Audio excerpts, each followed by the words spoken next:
सर्वोत्तम। सर्वोत्तम कैसे बने?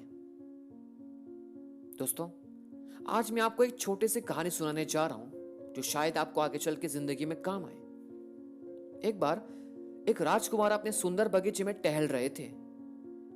जब वो आगे चले तो उनके मन में अचानक से ख्याल आया, उनके पास इतना बड़ा बगीचा है, लेकिन उस बगीचे से उनको क्या फायदा है? उन्होंने सोच विचार करके एक एक करके सबको सवाल पूछना शुरू किया। राजकुमार ने सबसे पहले आम के पेड़ से पूछा, बताओ तुम मेरे लिए क्या कर सकते हो? पेड़ ने जवाब दिया, जनाब, गर्मी के मौसम में मेरी शाखाएं पर आम लद जाते हैं।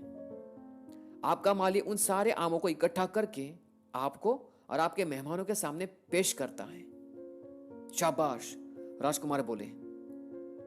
फिर राजकुमार ने एक विशाल वट वृक्ष से यही प्रश्न किया तो उसने उत्तर दिया, सुबह सुबह जो पक्षी मधुर गीत गाकर आपको उठाते हैं वो सारे चहचहाते पक्षी मेरी शाखाओं पर आराम करते हैं। मेरी फैली हुई शाखाओं के नीचे ही आपकी गाय, भैंस, बैल, बकरी ये सब आराम करती हैं।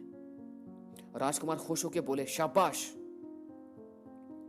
अब राजकुमार ने घास से पूछा, तुम मेरे लिए क्या करती हो?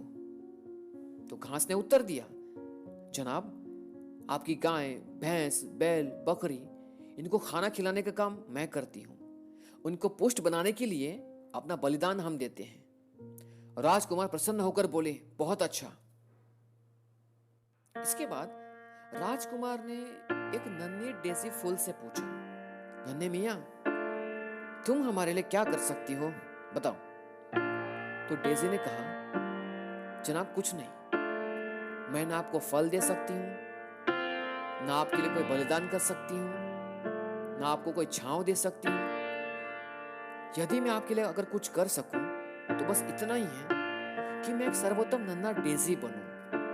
भले मेरे पास कुछ ना हो, लेकिन मैं आपके लिए एक छोटा सा नन्ही डेजी बन सकूं। ये शब्द सुनकर राजकुमार चहल उठे, उनका दिल खुश हो गया। घुटनों के बल झुककर उन्होंने नन्ही डेजी को चूम लिया और कहा, शाबाश नन्हे फूल, तुम जैसा और कोई नहीं मुझे मिला।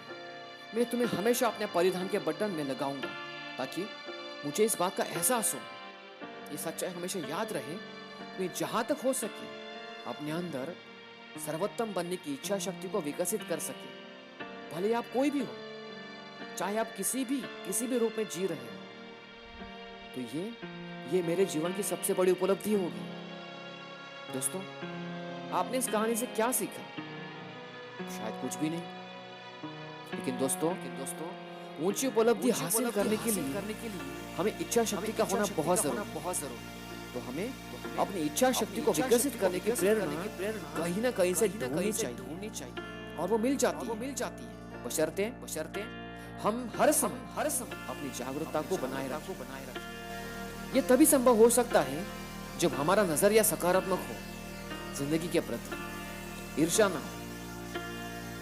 इस प्रसंग में राजकुमार ने प्रकृति के सौंदर्य से विमुक्त होकर स्वयं को सर्वोत्तम बनने की इच्छा शक्ति को अपने अंदर विकसित करनी है। तो दोस्तों, आशा है कि आपको ये स्टोरी अच्छी लगी।